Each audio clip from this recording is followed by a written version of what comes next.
Benjamín Vicuña escribió Blanca, la niña que quería volar, 10 actos para conjurar el olvido. Hoy les voy a leer el acto 6, La vida después.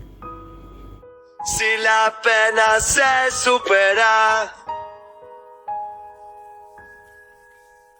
a mí me importa muy poco.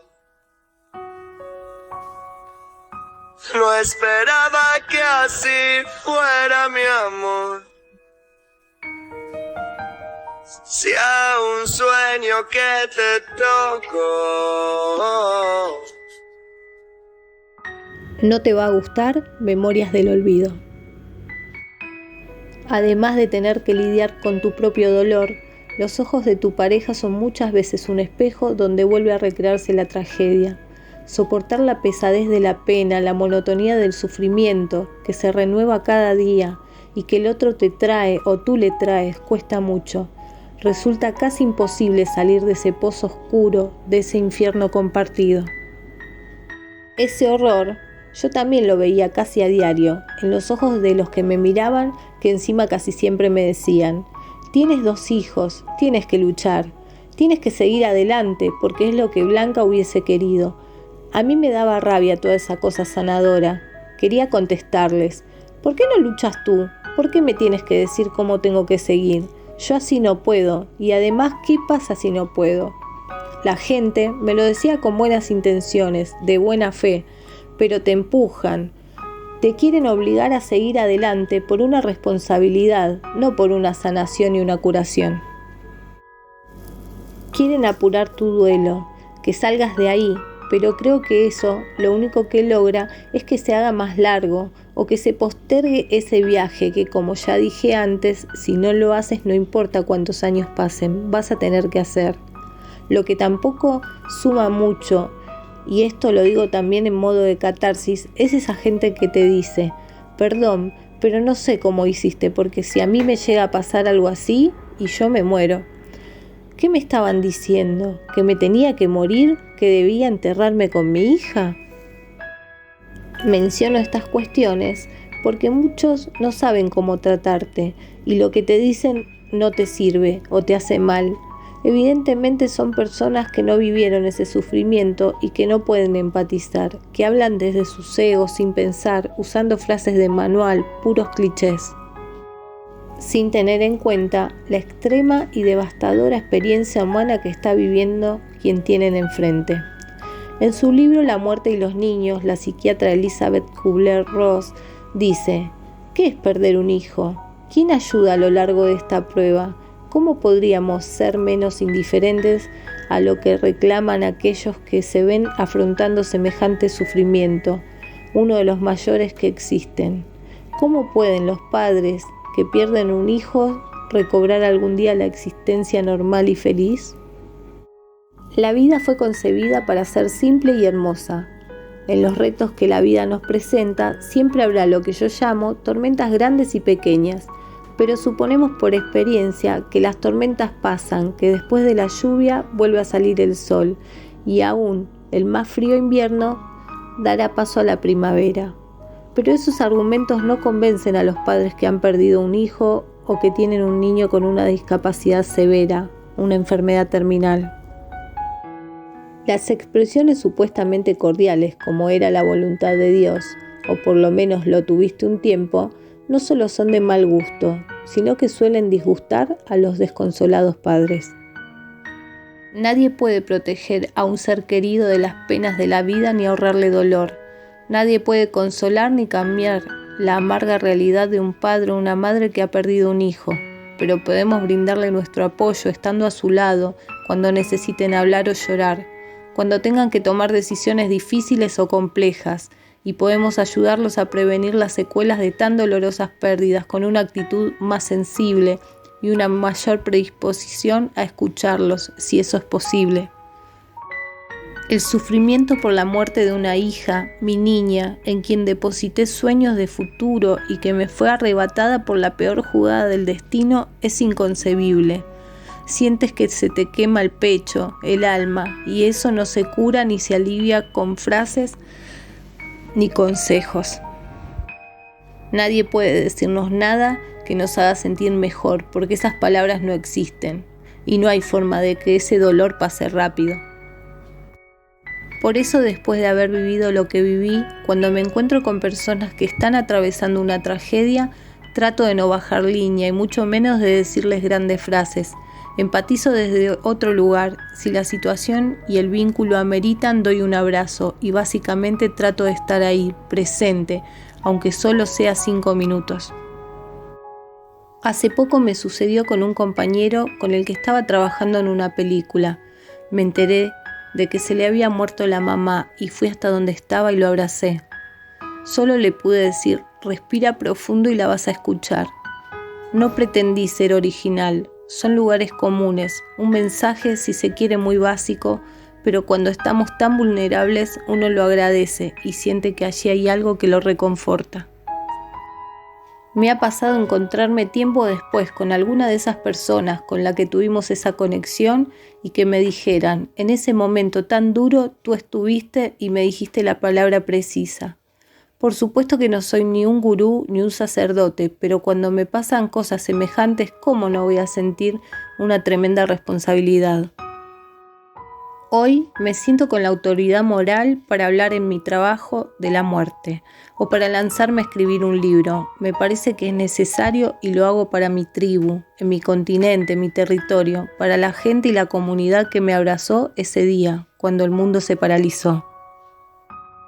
Atravesar el desierto. En la primera etapa de mi duelo trabajé con una psiquiatra especialista en shocks postraumáticos, porque no podía sacarme de la mente imágenes y momentos muy difíciles. Todo lo que pasó fue muy violento, desde todo punto de vista, no solo desde lo emocional, me refiero a esa semana en la clínica, a esa habitación, con los llantos y todo ese miedo. Ver a mi hija llena de cables, su cuerpito con un soporte artificial para que sus pulmones siguieran funcionando, sometida a transfusiones de sangre, fue una cosa espantosa. Para poder superar o soportar ese shock, ese trauma que me produjo su muerte, la psiquiatra me ayudó a entender que yo era como un militar que había ido a la guerra y había perdido una pierna. Mis alternativas eran quedarme muriendo en la cama, extrañando mi vida y esa pierna que me faltaba y me seguía doliendo, o aceptar que ya no estaba y no iba a volver a estar, y aprender a caminar de nuevo con una sola pierna. Decidí aprender a caminar y atravesar el desierto, aunque tenía la opción de cruzarlo descalzo y tal vez hubiera sido más heroico. Busqué el mejor calzado y le sumé disciplina, terapia, medicación, deporte, porque también había que recuperar el cuerpo. La contención fue clave para poder seguir. Tuvimos una maravillosa red de amigos que durante un año entero nos contuvo. No sé cómo se organizaron, pero de la mañana a la noche siempre había alguien acompañándonos. Uno me sacaba a jugar al tenis, otro nos cocinaba, otro llevaba a nuestros hijos al colegio. Eran amigos que habían estado con Blanca, que sufrían y que nos demostraron el valor de la amistad. Además del dolor que produjo en nuestro círculo íntimo, como Carolina y yo somos personas públicas queridas, la muerte de nuestra hija tuvo también un gran impacto en muchas personas que no conocíamos. Fue una niña muy amada y cuando partió le demostraron un cariño infinito. Fueron miles los que nos acompañaron desde Argentina, Chile y diferentes lugares, que me escribieron para decirme que habían llorado abrazados a sus hijos. Como ya mencioné, esa ola de reflexión y amor que generó me hizo sentir responsable y es una de las razones que me llevaron a escribir este relato sobre estos 10 años, para devolver algo de lo mucho que recibí y contar en qué se transformó el amor. Aunque no tengo más respuestas que mi propia experiencia, lo hago también porque muchas de las personas que en estos años me contaron sus experiencias me preguntan cómo hice, cómo se hace, lo que deja en evidencia que también son muchos los que necesitan contención y ayuda para transitar eso que les está pasando. Hace un tiempo aparecieron varias campañas para concientizar a la sociedad sobre la importancia de hablar de salud mental. Y empieza a haber otras para hablar del duelo, algo que es muy necesario. La ciencia y la tecnología relegaron la muerte al ámbito de la medicina, y eso hace que más del 70% de las personas mueran en clínicas u hospitales. La muerte queda reducida a ese ámbito, que es una forma de ocultarla, y eso se vincula con el silencio del duelo. Tras los ritos funerarios, el velatorio y el entierro, cada persona vuelve a su casa, a su trabajo, su cotidianeidad y supone que quien sufrió una pérdida debe seguir viviendo con un estado de salud mental sano, algo que por lo general no sucede. Por eso creo que es importante poder decirle a la gente que estás atravesando un duelo, comentarlo con amigos y familiares cercanos para que te puedan ayudar con cosas básicas, como ir a hacer las compras o llevar a tus hijos al colegio. Deberíamos incluso ponernos una camiseta que diga "Estoy de duelo", para que quienes nos rodean sean más generosos y comprensivos. Hay personas que encuentran ayuda reuniéndose con otras personas que están atravesando lo mismo. Se agrupan para tratar de entender, consolarse y hablar con quienes hablan un mismo idioma, que entienden lo que están diciendo. Porque es cierto, la red de apoyo y contención más cercana en un momento se agota. Te acompañan y ayudan los primeros meses, pero después esas personas tienen que volver a sus vidas, a sus rutinas, y ahí el dolor que sentís cobra más fuerza. Es una sensación escalofriante comprobar cómo todo continúa aunque a uno lo atraviese el dolor más grande. Cuando sucede, empiezas a estar peor que nunca, porque te empiezas a dar cuenta de lo que le pasó a tu hija, hijo, hermano, es definitivo. Aparecen con más fuerza los fantasmas, el vacío y esa voz ausente, ese espacio donde uno queda perplejo ante la vida. Aliado y enemigo. Hay personas que se resisten a seguir, que son verdaderos díscolos, deciden no vivir más o se instalan en la nostalgia y ahí se quedan. No los juzgo, pero creo que la mayoría de los seres humanos estamos diseñados para atravesar estos tremendos shocks, y aún perplejos y rotos como estamos podemos seguir.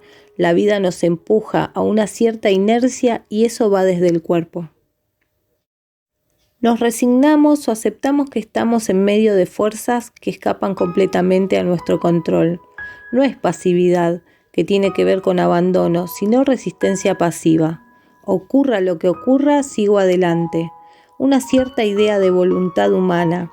Y algo de eso me sucedió, porque cuando podía asomarme de la prisión en la que estaba, veía que los autos seguían circulando por la calle, que las construcciones avanzaban, que los chicos seguían yendo al colegio, que las personas seguían muriendo y que mi vida continuaba.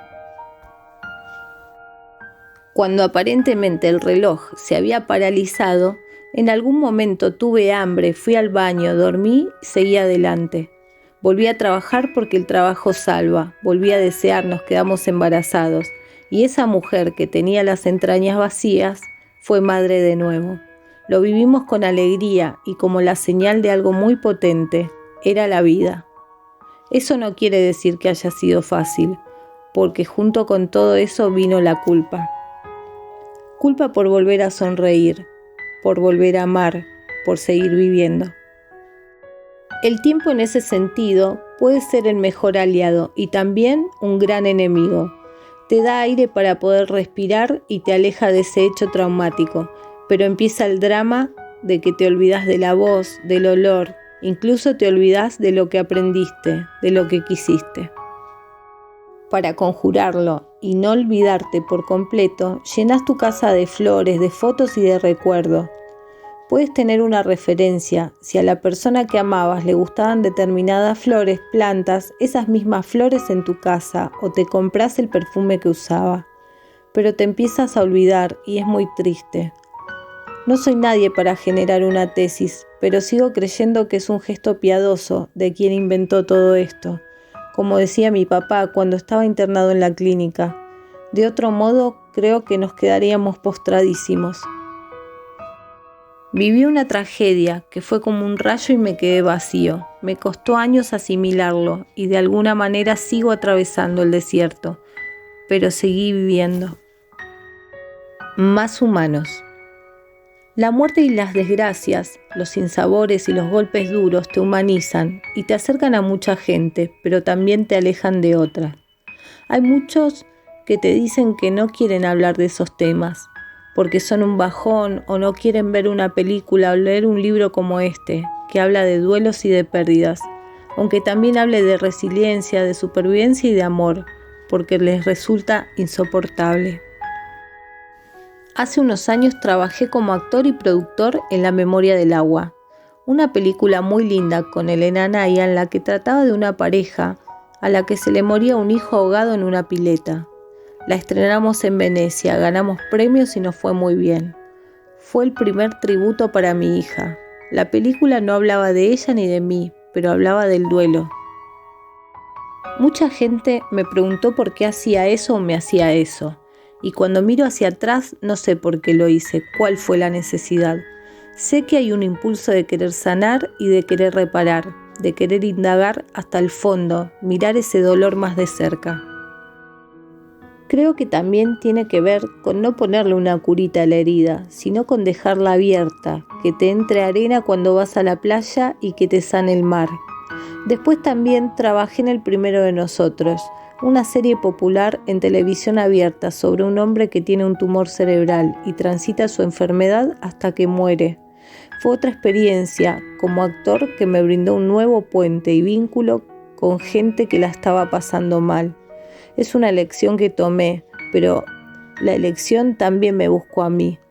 A la serie le fue muy bien porque el tema de la enfermedad estaba bien tratado. El personaje enfrenta su diagnóstico con dignidad y el relato no era autocompasivo. Había incluso cierto humor negro y saltos de tiempo para no mostrar las partes más duras que tiene una enfermedad terminal.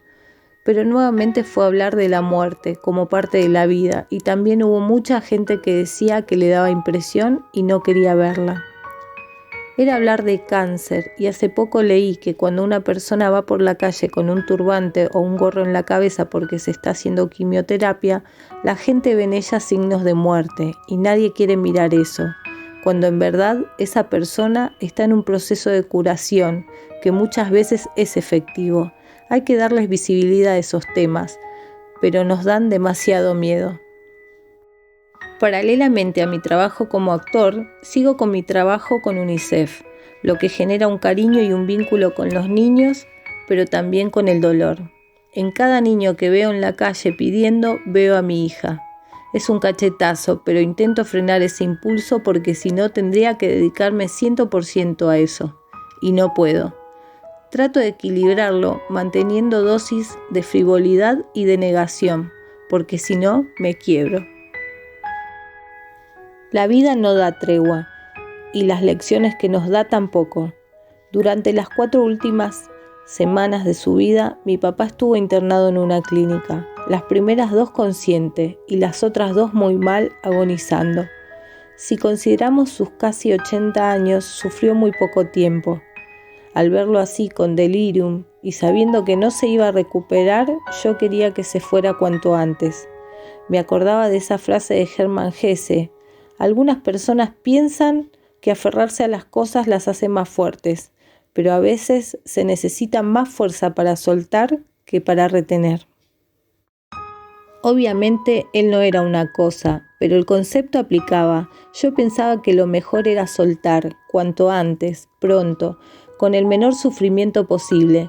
Sin embargo, el día antes de morir, mi padre de alguna manera volvió en sí. Reconoció a cada uno de sus nietos, dijo un par de palabras y me tomó la mano. ¿Valió la pena el sufrimiento de esas semanas? No lo sé. Lo que sí sé es que todos tuvimos 4 semanas para estar con él, para acompañarlo, y aunque el último día no recuperó la conciencia para escribir un libro, pudo despedirse. Entonces, valió la pena esa espera.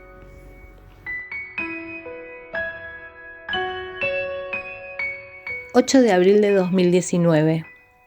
¿Dónde cabe tanto amor? Te sonrío, mi niña de los arcoíris.